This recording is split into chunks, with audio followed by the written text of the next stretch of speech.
कि इस समय तो बहुत से कोचिंग संस्थान खुल गए हैं, बहुत से विद्यालय खुल गए हैं, निजी विद्यालय खुल गए हैं, लेकिन एक समय हुआ करता था जिस समय आश्रम व्यवस्था थी भारत में, उस समय कहा जा सकता है कि प्रथम ट्यूटर के रूप में आचार्य द्रोण का नाम आता है और आचार्य द्रोण ने शिक्षा कौरव और पांडवों को दी। उस समय शिक्षा का जब समापन होने को चला तो आचार्य पांडवों और कौरवों से बोले कि हम एक बार चाहते हैं कि आपकी जांच परीक्षा हो जाए।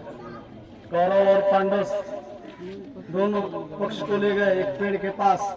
एक चिड़िया पेड़ पर बैठी थी और उन्होंने कहा कि बताओ क्या दिख रहा है। पांडव समूह से जो भी थे, किसी ने कहा कि चिड़िया का पैर दिख रहा है, किसी ने पंख दिख रहा है, कोई बोला चिड़िया दिख रही है।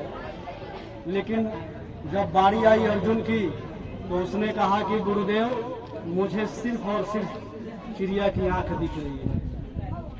मतलब कि आपका ध्यान, आपका निशाना जो होना चाहिए, आपका गोल जो होना चाहिए, सिर्फ और सिर्फ एक होना चाहिए।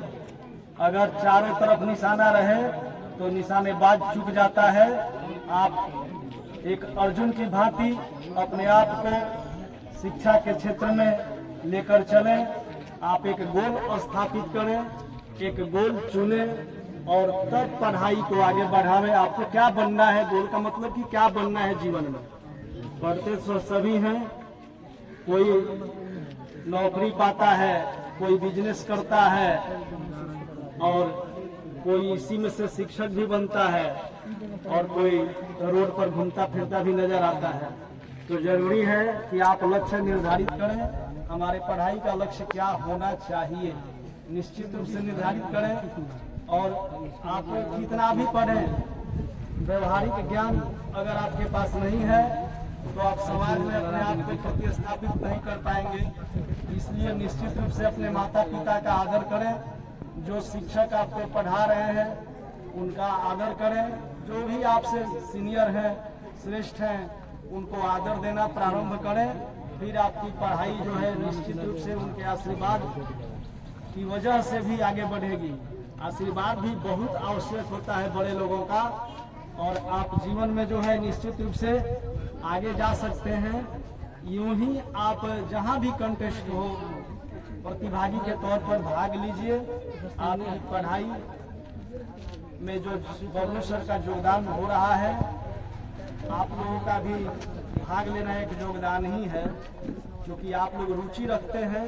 इस बात का सबूत है आप लोगों की यहाँ पर उपस्थिति।